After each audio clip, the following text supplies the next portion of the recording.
समीर और नेहा के बीच दरार बढ़ती जा रही थी। नेहा को शिकायत थी कि समीर अपनी बहन की पढ़ाई और माता पिता की दवाइयों पर अपनी कमाई खर्च करता है। विवाद इतना बढ़ा कि नेहा अपने मायके चली गई और शर्त रख दी कि जब तक समीर अलग घर नहीं लेता वो वापस नहीं आएगी। 2 दिन बाद जब समीर उसे लेने ससुराल पहुंचा तो सास सुलेखा जी ने ड्राइंग रूम में ही उसे टोकते हुए कहा, दामाद जी, हमारी बेटी आपके घर का बोझ उठाने के लिए नहीं है। पति का फर्ज पत्नी के अरमान पूरे करना होता है, पूरे खानदान की जिम्मेदारी उठाना नहीं। आखिर वो कब तक घुट घुट कर समझौते करेगी। समीर शांत रहा। तभी सुलेखा जी ने अंदर वाले कमरे की ओर आवाज दी, अंकित बेटा, वो मेरी तीर्थ यात्रा के लिए कुछ पैसों की बात की थी। कमरे के भीतर से अंकित की झिड़कती हुई तेज आवाज आई, माँ, कितनी बार कहूं, रीमा को नया फोन लेना है। मेरे पास आपकी तीर्थ यात्रा के लिए फालतू पैसे नहीं हैं।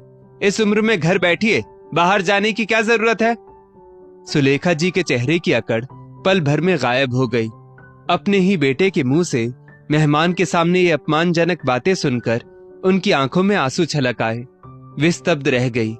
समीर ने उनके पास जाकर गंभीर स्वर में कहा, माँ जी, इंसान अपनी हैसियत से चाहे कितना भी मिडिल क्लास क्यों ना हो, लेकिन उसकी सोच हमेशा हाई क्लास होनी चाहिए। मेरी नजर में हाई क्लास वो नहीं है जो सिर्फ अपनी सुख सुविधाओं के बारे में सोचे, बल्कि वो है जो उन रिश्तों का सम्मान करे जिन्होंने उसे इस काबिल बनाया है।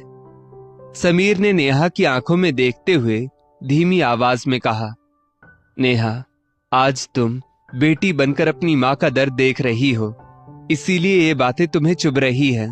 पर मेरे घर में तुम्हारा बर्ताव भी तो वही है जो आज यहाँ तुम्हारी भाभी का है। जिस दिन तुम उस घर को दिल से अपना मान लोगी, उस दिन मेरी बहन की पढ़ाई तुम्हें बोझ नहीं बल्कि हमारा मान लगेगी। नेहा को अपनी गलती का आईना साफ दिख गया था। उसने अपनी माँ के चेहरे पर वही दर्द देखा जो वो खुद अपने ससुराल वालों को दे रही थी।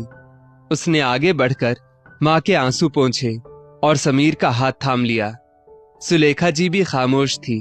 उन्हें समझ आ गया था कि संस्कार और जिम्मेदारी ही एक परिवार की असली पहचान होती है। नेहा ने समीर से माफी मांगी और खुशी खुशी अपने घर लौट गई।